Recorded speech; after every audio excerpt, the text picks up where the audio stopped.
Once again, you've slipped back into your bad habits and tuned in to your very favorite podcast on the internet. It's It's the No Class Podcast. with your host, Eddie. And Matt. Welcome, welcome, welcome. We're happy to have you again. Uh, our last episode was the Satanic Panic. I'm really proud of that one. You think that was one of our good ones? I think so. We've gotten a lot of feedback on it. I don't know if you've seen that. No, I hadn't. Me neither, because we haven't gotten any feedback. But But I'd love to get some feedback. we're listening, folks. If you got something you want to say about the podcast, about that episode in general, we're willing to listen. Let us know. We're all ears. So, a couple of, I guess, little odds and ends before we get into our topic proper. Did you know that this week is the start of the Steam sale? No, Summer Steam sale. I did not know that. So, here is what I have found going through looking at the different games. I will type something in to see what the discount is, and then I'll find where it says already in your library. Yep. I own too many video games. Hard to believe.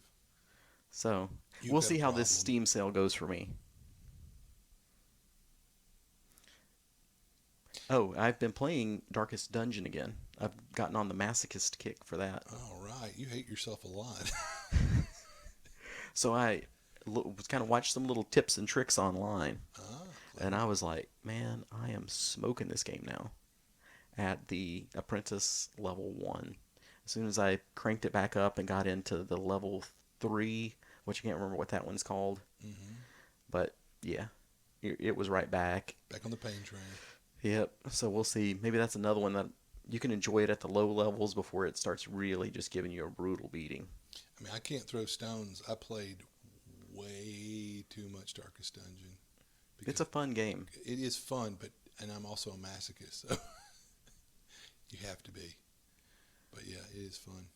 So other than that, In a root canal kind of way. we wanted to just talk about one little product here. Here's our nickel product review for you. What we have today is the DCC RPG Golden Egyptian Lich cover, only available at conventions. Gorgeous. And you picked up a copy. I picked up a copy. What do you think? It's gorgeous. I mean, it's really, as usual, it's great binding. Ooh. You know, I mean, I already own the book, but I was glad to get that cover. The binding, the artwork on the spine is gorgeous. The rear artwork is really cool. No, it's gorgeous. It's really good work. I mean, Doug Kovac's work is good, but this is really some of his better work. Yeah, and what's cool was because he's at the con a lot of times, he signed our books as well. It's really, wish you could see the image. It's really neat. So check it out. Maybe examine it closely for secret messages. Oh yeah. But really, really good. It's my second copy of it. If you turn it upside down, you can find the name of one of the Golden Girls. Alrighty then. What I was going to say, you may not have heard, did you see this on their Facebook today, that it was a con exclusive, but now there is another way to get it. Did you see that on Facebook? Is it Road Crew? It is Road Crew. Sweet. All hail to the Road Crew. So that's one thing that I think Goodman is doing that's really cool. I got an email. Did you get an email? Maybe. So I've checked my email and seen that they actually sent me, hey, awesome Road Crew member, you've run enough games, you can now go to this website and purchase up to 5 copies of the book. Wow. But it is for Road Crew only. Nice. Well, that's good. The Road Crew deserves special stroke. I really like that this one is a special edition. You have to do something a little bit more to get it. Yeah. And throw in another plug for us, of course. We just maybe have some Goodman Games representation at the Long Con. So I'm not promising you that you'll be able to buy your own copy at the Long Con yet. But as soon as we know that you can, we'll tell you right here. You'll be the first to know. So we're in the talks with them. Very favorable so far. They said we've caught them at a good time between other conventions. So they actually have time to sit and think about things at the moment. Cool. Yeah, because those guys are beasts for going to cons. Oh yeah, it's madness. Yeah. All right. Now our topic for today is the art of DMing or GMing, Game mastery. judging. Yes, judging. I like it. So there's a plethora of things that you could touch on, but I wanted, for whatever reason, for Keep your me, hands to I think yourself. the top of the list, consistency and fairness. Right. You've got to be able to trust your GM. Right on. And it's one of those things that I've dealt with GMs that are sort of draconian, Me. but that's okay Thank you. as long as they're consistent. As long I as am. they're hard but fair, I think that's wonderful. Challenge me, but because I mean, an example is there's someone who's a good pal, but when we've gamed with him, there was a time, and I think he's grown since then. But basically, a spell worked a certain way one week. Week later, when an NPC cast it, it worked completely different. And we're like, wait, what? And the whole table called him out. Like, I don't know what you're talking about. Nah, dude. Everybody at this table is like, nah, you're full of crap. And so you have to imagine that's aggravating. So consistency, fairness. It may become one of your topics down the road, but did you consider maybe where this blurs into adversarial GM? Absolutely. And you don't want to be an adversarial GM. It's great to challenge your players. And I was going to get to that with one of my points later. Yeah, we'll come back to that. Yeah, but we won't break that train of But thought. you don't want to challenge your players, but don't be adversarial. Yeah, well said. Well said. Well, I think one example that I think of is if the person was running the game, the skill worked this way, it would be very weak. It would be very watered down. But if they were on the table with that character, then the skill worked just as wonderful, superpowered as you can imagine. Which is one of those things where it's like, if it's good for the player, it's good for the GM. Regardless of what side of the screen you're sitting on, you should keep it the same. And I would call out that GM, and I think that's them basically, in so many words, basically, you're letting the cat out of the bag that you're a weak GM, that you don't know how to work around that skill, feat, ability, or whatever that's kind of stymieing your efforts as a GM. Well, adapt, but don't just go, well, it doesn't work that way. No, it does work that way. You just need to adapt to it or be prepared for it, or just accept that it works that way, But anyway, yeah. What else you got? Well, I would say another one, make your NPCs interesting. And this is one of those things where you can't necessarily flesh out every NPC. And I'll get to this later. You need to be flexible and be able to improvisation. But I would say, if there's a town that the players are supposed to go to, at least, those ones you're pretty sure they're going to interact with, like the guy they're going to sell junk to, the bartender, bartendress, whatever. I would, try to flesh them out a little bit. Maybe definitely have a name. And that segues into another point was I'll say, take good notes. Because I'll tell them myself, I might make up a cool name on the fly. Hey, look at me, I was good at that. But am I going to remember it 2 weeks from now? So make a note when the players come back. Wait a minute, that's not the name you gave us 2 weeks ago for the bartender. Oh, yeah. Well, let's talk about the NPCs. For fleshing out your NPCs, if you had a whole town, let's say 1,500 in this village of yours, how many NPCs would you actually bother to flesh out? Maybe like a half dozen. Yeah, I would say that's fair. How many would you name? Again, probably that half dozen, maybe a dozen. Because luckily I am blessed in that regard that I'd like to think I'm pretty good at coming up with a name off the cuff. But then again, I used to keep lists of names, and I'd even have like Germanic names, Greco-Roman type names, Slavic, whatever, like different, so I could look at that list real quick, like one side's male, one side's female, so I could, depending on what kind of game I'm playing. Yeah, I would say I'm not real good with just snapping off a name. Everybody's going to be named Fred. Yeah, but if that's not one of your strong points, you can Which adapt, is what I do. have those lists or whatever. Yeah, Or I got to where I just keep a list. Yeah. Or if I know in advance, then yeah, I'll go ahead and name those 10 NPCs that it's like, there might not be any stats behind this person, but there's at least a name. What's hilarious is people will think if they see a little detail like, oh, this is an interesting NPC, and they might waste some time like trying to draw these nuggets of information or what I call threads, that you pull to get to that adventure. No, no, no. This is an NPC. You gave it a little character, but that adds a certain amount of verisimilitude. Yeah, I don't think you were there for this one on the Borderlands where they ran into the pixie, the Uh-huh. Nixie, and I gave her some personality and put a quest in front of them that she could be a quest giver. Mm-hmm. And then they said, well, why did you put that there if we weren't supposed to interact with it? And it's like, oh no, you 100% can interact with this, Yeah, but the sandbox. it's a sandbox. Yeah. You don't have to follow up every single lead. But and that's a whole nother podcast. But like the whole thing about a lot of gaming nowadays is kind of like very linear and lead the players by the nose, and we're just gonna play with our phone and let us know when the next little Combat. waypoint or combat or whatever. And it's like, no, I mean, that's what I love about getting. I think both of us have had sandbox campaigns, and maybe it wasn't overtly, but on a subconscious level, it was me kind of lashing back at this whole packaged linear path, A then B kind of stuff. Anyway, Yeah, we were doing the Borderlands. We finished that up, and now we moved on to the Isle of Dread, yeah, which Matt's running. yeah. And that's pretty good. It's very open world, of course, but on that, I'm not tired of that yet. But I do think that that's going to have a limited shelf life, just Yeah. in my opinion. We had two tables, and the interesting thing was the other table went straight to the Caverns of Chaos. Our table wandered all over the countryside and aggravated the crap out of Eddie. He's like, get to the content. But no, we kept basically grinding out in the woods, to use a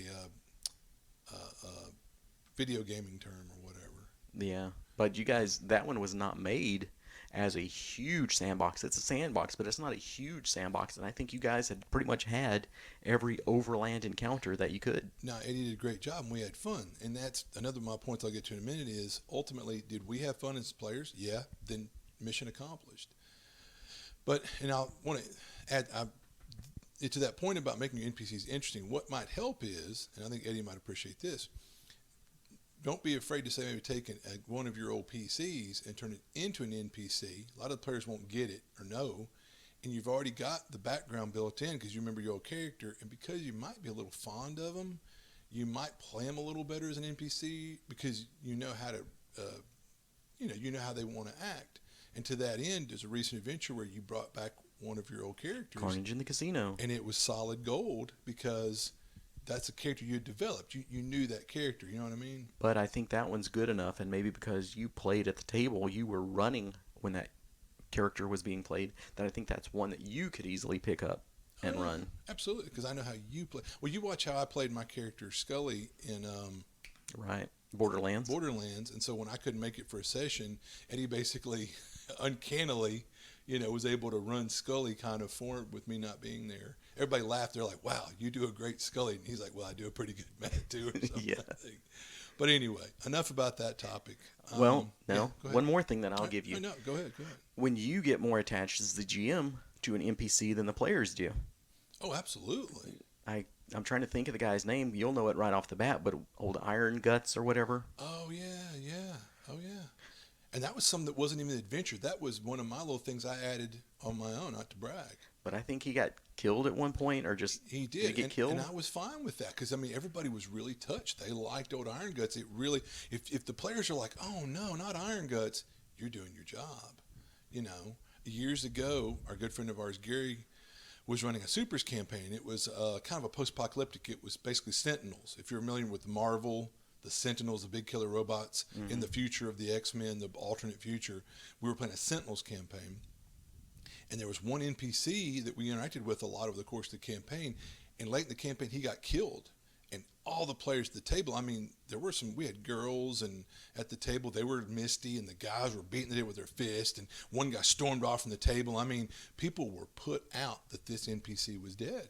And I thought, now that you're doing your job, if people are literally upset like a good friend has died tragically.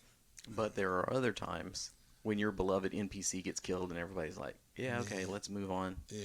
I think there was one of those probably in the Tyranny of Dragons, Yeah. where it was like, this is supposed to be this moving scene where maybe it was the barkeep gets killed, Yeah. old Batmar, Yeah. and everybody's kind of like, yeah, okay, Yeah. Whoop-de-doo. too bad for him. Mar wasn't terribly likable. Well, and the thing is, when you're doing things in that sort of setting, AL, you really don't have the time to really role play enough, or maybe have the interaction that level. Exactly. It seems a little more mechanical. It's rushed or whatever. I think. Anyway, So what comes after NPCs? well, don't let the rules get in the way of fun or story. And this was like, here I'm, oh, darn, am I bragging on myself? When I was asked to do the questionnaire for the road crew. Road crew? Yeah, basically they did a little, what do they call that? Survey? They did Poll? they did a poll or survey. Well, please answer these questions for when you're part of the official road crew. Isn't there a special name like? Anyway, Goodman Games Road Crew? yeah, Goodman Games Road Crew, like the official on the website. So the one things I put in there for sure was don't let the rules get in the way of fun or story, and I stand by that. In that you should know the rules by all means, unless you're ready, but but don't. I know the rules. I choose to do what I want. Right on, but that's exactly right here is there's times where if it's going to be a more fun or interesting or exciting outcome, screw the rules, you know. And most of your players are going to appreciate that. There'll be that one diehard rules lawyer that might go, oh, you know, like, oh, you didn't follow the rule right there. Yeah, whatever. We're having fun. I think the one thing that you were trying to think of for the road crew was being roadworthy. Your roadworthy interview. Roadworthy, that's what I'm saying. There's a name for it. So, yeah, we've both been found roadworthy. That's the brag. But, yeah, for Pat us on the back. Yeah, there you go. Your people like, if you'd move your hand, Matt, I would. But so don't let the rules get in the way of your fun. Is what you're saying for the players. The rule of cool. Yeah, the rule of cool or the rule of fun. But I will say that I am probably a lot more draconian on that. I'm maybe not the strictest of GMs, but that is definitely something I've had to try and work on. For example, I don't know if the yes and GMing is going to come up as a topic in this. Mm-hmm. Is that one of your topics for us? It's like the old things like try not to say no, maybe. Right. Yeah. And this episode is the art of GMing, but I'm sure this will be part 1, and we'll come back and revisit it many times. A lot you could cover. But to use that example as the yes and GM, it's like, look, if somebody says, I'm going to start flapping my arms and fly, I rolled a 20. No, I'm sorry, that didn't happen. No. So if that makes me a no GM, then so be it. But you're talking about a perfect example of when, I think most anybody's going to say no. But as a kid, as a GM, the word no was used a lot. But as I got older and I realized this is a fantasy, this is high fantasy a lot of times, there's some really implausible, like what legalists skiing down a dead orc's body and pulling 2 arrows out at a time and knocking them, and they fly around a tree all eagle eye style, and you go, come on, but you ate that stuff up in the movie and you're like, ooh, legalist. Well, I'm like, well, who's to say that the guy playing the ranger in your party can't be as cool as legalist? If it's even remotely plausible, adding in that filter that this is high fantasy, yeah, all right, if you roll the 20. Well, I think there's a big difference, and we've probably talked about it before, in a convention game and your home campaign game. Oh, I'll let a lot of stuff fly in a It's a one-night stand. Yeah, it's a one-night stand. Woo! Let's have fun. Exactly. Party with the lights on, So that's where I've been able to get out of my own way on that a lot and just make it more loose and more fun. Yeah. I would definitely say you're a very good game master, and I'd like to think I'm at least decent. Yeah, debatable. But the fact is, I think we definitely, our styles, they overlap in places, but we're different gyms, but we're good in our own way, Yeah, well, I don't know if this is going to be one of your topics, but watching other GMs. Yeah, you pay attention. I go to con games, and I want to do one of these podcasts talking about what's cool about going to a con. And that's one of the great things is you can play with a lot of different players and a lot of different game masters, and you can learn a lot of neat stuff. At NTRPG, free plug for them, that's what I really tried to do a lot, was watch GMs go, this is what you're doing right, or that I like, and this is what you're doing wrong. Or I don't like. Not necessarily you're wrong and I'm right, but if I'm stealing little bits, this is what I'm going to steal. Steal with both hands. No. And when we did our Dark Trails, man, we're still talking about that and talking about all the visuals that is David Beatty. Yeah, and I'm going to painted for us. That's one of our points coming down here. But so Matt has the master list, so I'm jumping all over the place. No, but I'm glad that's good. Well, we can jump to that. Basically, I was going to say when you're doing your narrative and you're describing things, use all 5 of the senses, engage them, and don't forget who, what, when, where, and why. Now, I will say there are times when I'm bad at that, Well, yeah, I mean, sure, everybody, you know. but for me, I don't I don't really like the long, vivid description most of the time. Yeah. Well, and that's where you got to find that sweet spot. You know, Hmm. a lot of people will go, "Oh, Gary Gygax, no," you know. But honestly, he could do a quick blurb. But even that little blurb, Or he could take 2 pages. yeah, he could. But I mean, but even I know there was ones where he did the small blurb. He really got a lot of detail across in that smaller space when he needed to or wanted to. He could be verbose. He could really Oh go no, off. oh no, he could have a full page description. Absolutely. Because what I've got on my mind right now is, as always, the village omelet. Oh yeah, yeah, We're the kith and the kin, and man, that's just pages and pages of stuff. But so for the player, yeah. it may not be as good. Like, here, let me sit here and read you 2 or 3 pages before you get No, to touch anything. But as a right. GM, the Mm, picture it paints in your mind as you read it yeah, really puts you in the mood to run it. Puts yeah. you into that mindset that you know so much is going on. And that's the thing is you might have in your adventure you're writing have that bigger blurb we're talking about for you to kind of read or reread in real quick to kind of set the scene in your mind, but then have that in italics, you know, 3 sentences or something. But the idea is, I mean, it's better to just go, all right, you see a 20 by 20 tomb. Or if I say, you know, your flickering torchlight illuminates a portion of a 20 by 20 room. The smell of grave dust, you know, in your nostrils, and you know, it feels cool and damp here. All right, that wasn't too Exactly. long-winded, but that's way more. And as somebody that says that's not really something that I like, when you get into the really long ones, if I write something, Mhm. guess what? It's going to be really long. I don't know why, Uh-huh. but that's if I write it, that's what you're going to get. It's going to be really super more detailed. But if I'm just throwing it off the cuff, you're Mhm. more likely to get, yeah, it's a 20 by 20 room and it smells of blood. Yeah, Something short, simple, and hit a couple yeah. of the senses. But definitely, like I said, try to engage. Maybe not all five, but you know, engage a couple of the senses. That makes it a little more real, more you know, evocative, whatever, to the players. But That's one of my the reasons opinion. I don't like a really long description for me is I've already got a picture in my head. When you say 20 by 20 room, I'm already kind of picturing that. And the Hmm. more detail that you've got is intruding on my mental image. So, Interesting. And that's what I wonder about. But everybody's different. How many players have that imagination, and which ones don't? Maybe they need that. Some don't. Yeah. So that's an interesting point. Um, so we already talked about the rule of cool and the rule of fun. So like an example of like make the game fun for the players and fun for you. Um, and like an example would be like make crits and fumbles fun. And one of the things that when I fell in love with the DCC system was it's an old school throwback. They have crit tables and fumble charts.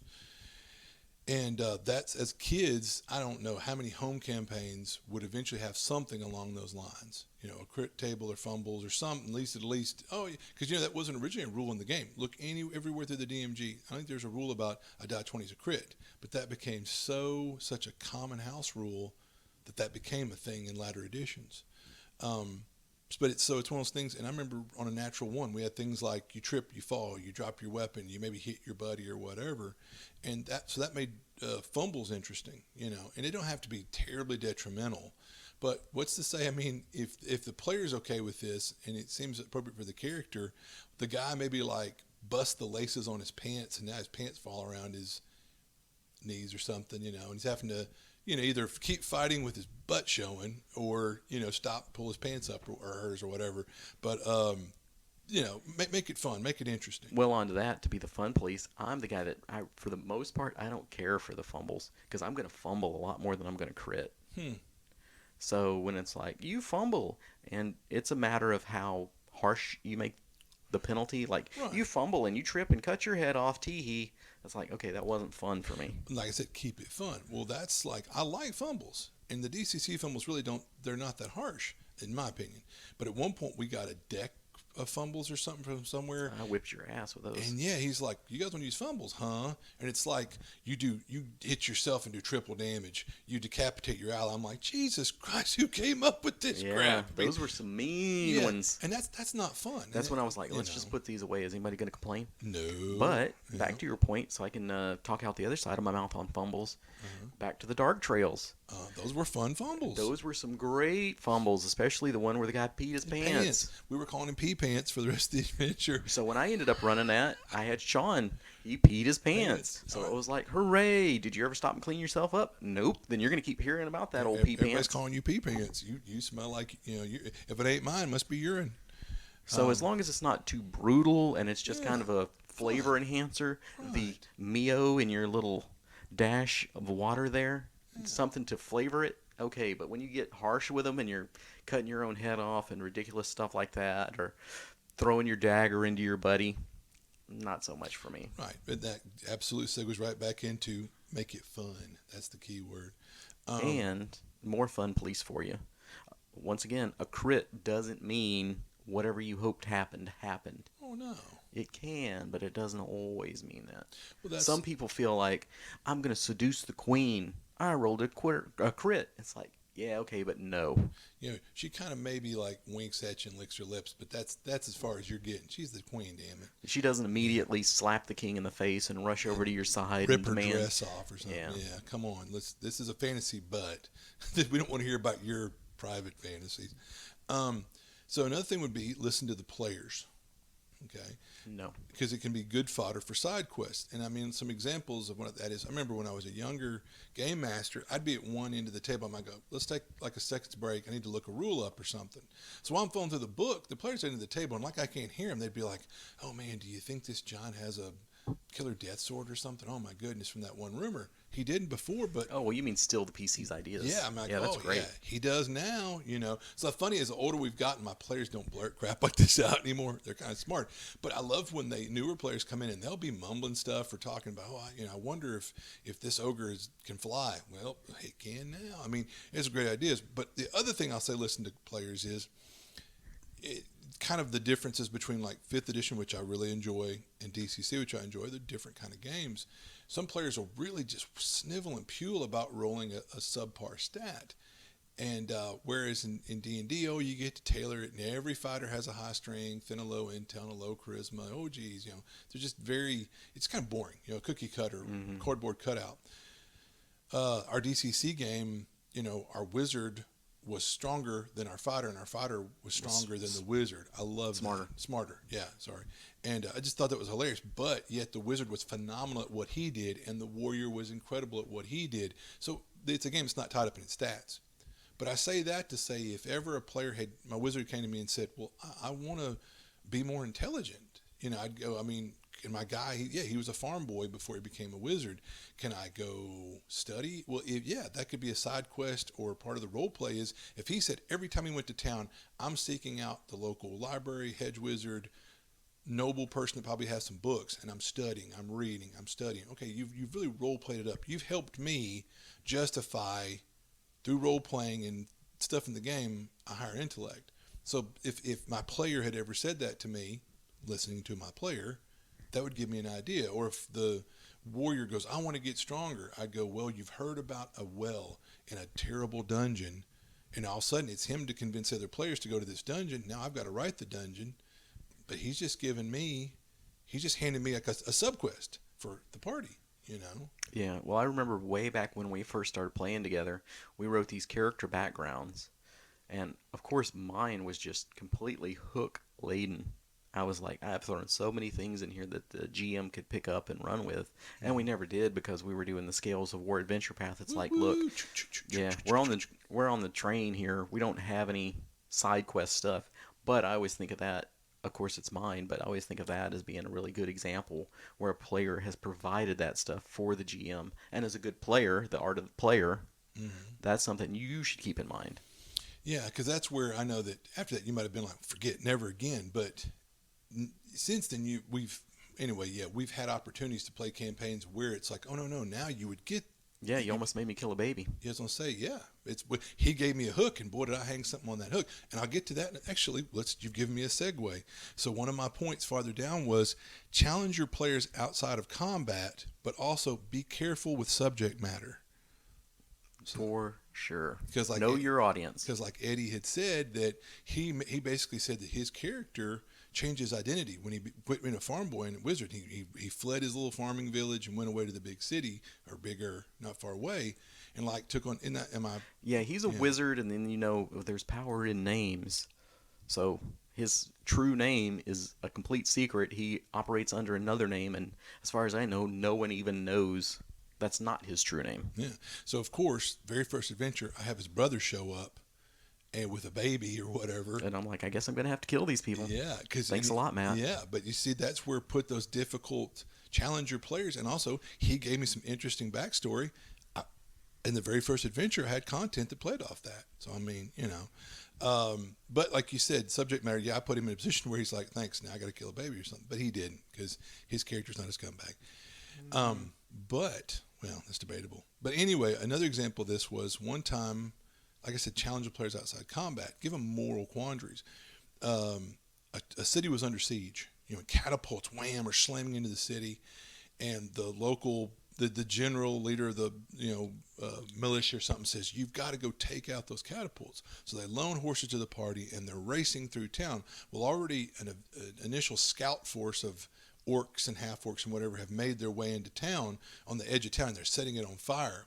So as the players are rotting through burning buildings and avoiding these orcs, figuring, nope, we can't stop to fight them. We've got to get those catapults. They're doing monumental damage to the town. Well, about the time they ride by, they see a village woman being drug off into a cottage, and what these orcs are going to do to her. Mm-hmm. And I made it relatively clear, like they're beginning to rip her clothing and whatnot. Well, I don't think anybody was offended by that, me putting that stumbling block there, but one player definitely was like, "We've got to stop. Forget the catapults. We'll have to wait. I'm going to go help that woman. I can't stand by and watch this." So the player did seem kind of incensed, but I think it might have been that player that didn't appreciate, like, how dare you put that sort of quandary on me or something. I want my game to be just vanilla and cut and dry, and we just ride out and fight the catapults. But I'm trying to, like, we have to make a decision here. Do you help this woman or do you go for the greater good? And but nobody seemed offended. But looking back, I could see where that might, rape is just not probably something you want to have in your game. I was younger. Correct. Yeah, I was younger, and at the time, I mean, I wouldn't. Rape is wrong. I know that. You know that. We all know that. But it might just be something you don't want to put in your game. Right. Definitely You don't know anybody's Yeah. life history. You Yeah. don't know So to have to use the word triggered. yeah, What can stress somebody. I think that's maybe a little bit better way to say it. Because with my wonderful module, not available for sale, but as much as we mentioned, I think it should be. yeah, The Carnage the Casino, there's a couple of, it's a more adult module. definitely. So It's a good one though. there's a couple of things in there where um, a mom might be triggered. So Yeah. I knew I had a mom sitting at my table. I said, "Hey, there's something you might not like. So if this isn't something you want to hear, I'm giving you that. I can tone it down, or you can step away for a moment, or whatever we need to do." And then there's another portion that's a little bit more adult. I had a kid playing at my table. Yeah. So it was like, all right, there's a few choice words in here. That was definitely a PG-13 game. Yeah, the poop hit the fan Yeah. instead of the shit hitting the fan. Right. And instead of some NPCs that they would have run into, they ran into a computer instead, because that kind of sanitized it. But you definitely want to know your audience. Right. So I know we're getting short on time, but one more. I say, and this is me, and this is where I think you would never want to admit it. I think I admit it. on some level, I hate your what? you root for the players, but I definitely root for the players. Oh, I always root for the players. The Yeah. players may not think that. Exactly. That's what I'm getting at. They wouldn't know you are, but I know you enough to know you're rooting for them. But I'm a little more overt. I probably need to be more like you in that regard. But root for the players, but don't be afraid to kill a character. Root for them, but don't be afraid to. But if you do kill a character, make their death meaningful. Unless it's a funnel. Well, yeah, and if it's a funnel, just kill them with both hands and giggle the whole time and have fun. That's why I love funnels. I can, without any remorse, I'll kill characters a big stack. But I'd say that if a player's character has to die, you hope it's a meaningful death. Try to help make sure it is, not just for nothing. But yeah, and definitely root for the players. Well, you've opened up a can of worms now. All right, well, come on. So we talked about copying people's play styles, and I've told Matt before that I don't think I could run a game like he does, where I don't know if you want to say rooting for the players, or like overtly rooting for the players, or I don't describe your game style. What would you say? Well, I mean, like I say, I root for the players, and maybe sometimes it might be a little overt. But don't get me wrong. I mean, I've killed characters. I've TPK'd a party before, but I wasn't happy about it. I didn't, like reveling. And that's the thing. Like, don't be an adversarial GM. I think we already said that. Well, I think you run more like to the con style where it's like, woo woo, Yeah, but I will say it's been Texas nice. Outlaws, have a party. Yeah, no, at a con, I try to. I'm full throttle a lot of times. I mean, I'm kicking the nitrous bottle, breaking. Outgoing. Yeah. Oh yeah. Very. Whatever you want to say. I'm trying to think of these adjectives here in the moment. What's bombastic?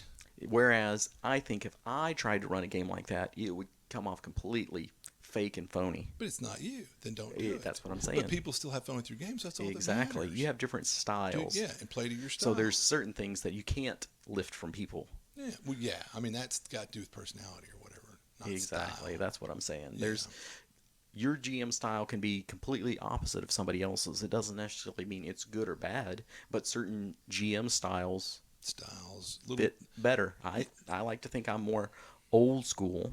Mm-hmm. I'm more of the like trap you in the maze here and laugh in your face. But I still want you to win. Yeah. But And that's where I didn't want this to be called tips and tricks because it's really we're talking about the art form. But like Eddie said, when you go to cons, there's a lot of tips and tricks, things that people do. You go, ooh, I like that. That's brilliant. Or let me try that. And it might not work for you, or it might be gangbusters.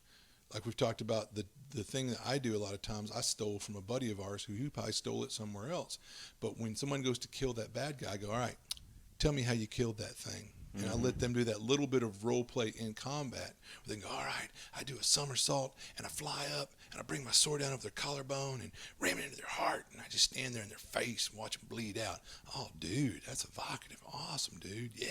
Not just, all right, you killed the guy and let's move on, But that's just something I stole from somebody else. yeah. Yeah.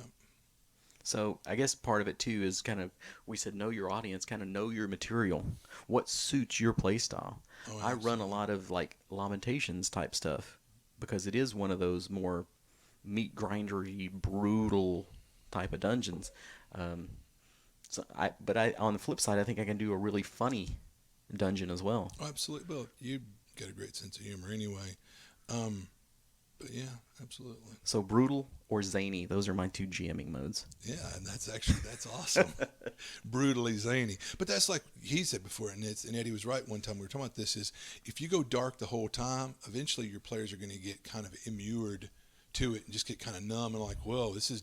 So if every so often you go lighthearted and they go, oh, okay, we're letting up. It's like, bam, and you come back with the harsh stuff. They're like, whoa, you got to kind of ease back and then I hit them again or whatever. Yeah, but yep. All right. So you have anything else on this very first installment of our Art of the GM? And I know not everybody can be good at improvisation, but definitely if you can try, look on the internet, watch some YouTube videos, learn to sort of be improvisational, because there's nothing worse than when players come up with a really cool or creative idea and you derail it because you're like, well, I wasn't prepared for that. You can't do that. Nah, don't do that. Players are going to love it if they can improvise and do something off the cuff. And players, when you think they're dead, game over, they'll never beat this encounter, and they pull something out of their ass and blow your mind. And if the players go to all the trouble of coming up with a cool idea or plan, you should reward that. So be able to and be flexible. And I say a perfect example. I had a villain one time. I drew a beautiful picture of this thing and statted it out, and it was going to be great. My players rolled just outrageous rolls and killed the thing like round 2. Mm-hmm. And I'm just like, ugh. And I almost thought about, well, I'll give it an extra 100 hit points. But I was like, no, that's not right. These guys rolled out of the box, and this will be fun for them. But I let them know afterwards. I was like, you guys got insanely lucky. Which, on the opposite side of that, that's almost like maybe the anti-rule of cool. But whereas the players have to have that rule of cool, so do some of the monsters. Like that one classic example that we've probably talked about 15 times on the podcast already, where the guy gave us a whole page of the blood dripping down from the walls and the demons screaming and da-da-da-da-da. Glowing eyes. And he was dead in the first turn before I even got to do anything. Yeah. He was dead before it got to me. This is the final penultimate battle at the end of the dungeon. Oh man, this guy talked this thing up, and like you said, this half-page dissertation of describing the scene, and then the guy's dead in like 3 attacks. And I think that can go back to trusting your GM as well. Like, look, I'm going to fudge the hit points on this guy, but it's going to make it more fun for you. Yeah, At least if everybody gets to hit it before it goes down. yeah, I mean, if you got this really awesome crit, all right, we'll roll with it. But if it's just rather mundane takedown, yeah. give everybody a shot at it. Let everybody be a hero. Right on. Yeah. I mean, that's where, don't get me wrong, I'd be lying if I said I haven't ever fudged hit points up or down. Sometimes the players are just rolling really, really poorly. The character's not supposed to be that tough, but they're just getting the crap beat out of them because my rolls are on fire and their dice are cold. You don't want to ever kill players because of bad dice rolls. That's not punishable. It's when they do stupid things or make bad decisions. Oh, yeah, punish the crap out of them.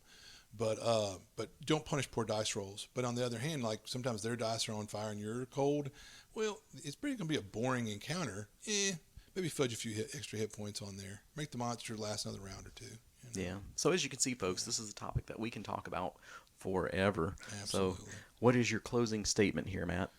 Like I said, the thing I said back when we were roadworthy is keep it fun. Don't let the rules get in the way of fun. And as long as if your players are having fun, that's what this is supposed to be about. Keep that in the back of your mind. People don't come to playing games because they want drudgery and to be bored or have their butt hurt or whatever. Hey. Yeah, people want to play games for fun. Make it fun. I'm not saying Monty Hall, give them the candy store. Challenge them, but make it fun. And I'll say for improving your GMing, you can't really watch the tape. You can't go back and watch yourself, but you can think about some of the things you do when you GM. You can watch other people when they GM. You can think about what are my strengths? What are my weaknesses? Where could I improve? For example, with the NPCs, I know that I suck at coming up with names off the cuff, so I bring a list of names. There can be really simple stuff like that you can fix. Yeah, there's a lot of things that you can fix it and enhance your game mastering. And I'm telling you, that's one more thing I'll say. People that like, oh, I could never game master. Now, if you can play these games, you can run these games. Well, I'm not good at it. Well, guess what? I keep the first miniature I ever painted for one reason. When I start going, have I gotten better as a painter? I go pull that miniature out and go, ugh. I mean, it's awful. It looks like, yeah, it's terrible. Well, my hot take is you can run a game. If you can play the game, you can run the game. And if you do it enough, you'll get better. That's just a hot topic, I think, for us right now. Yeah. Anyway, unfortunately, we want to keep these short and sweet. Thank you for listening. We appreciate you. So that's the end of another one. Like I said, we'll probably have another one on this topic coming up soon. So with that, Later, Tater.